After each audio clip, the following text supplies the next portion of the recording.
parang last straw mo raw sa showbiz ang pagsali sa BBB. Fact check or pakit check? Fact check. Or you want to elaborate? Kasi Pasensya po, na. Oo.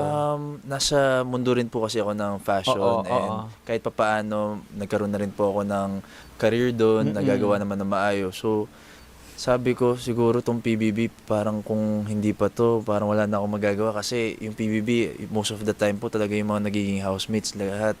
Nagsasucceed po sa showbiz.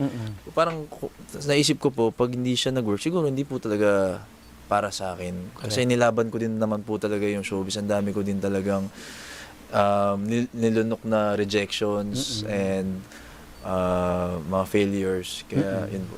Alam mo, ang maganda doon, learning natin dyan, hindi ka sumuko.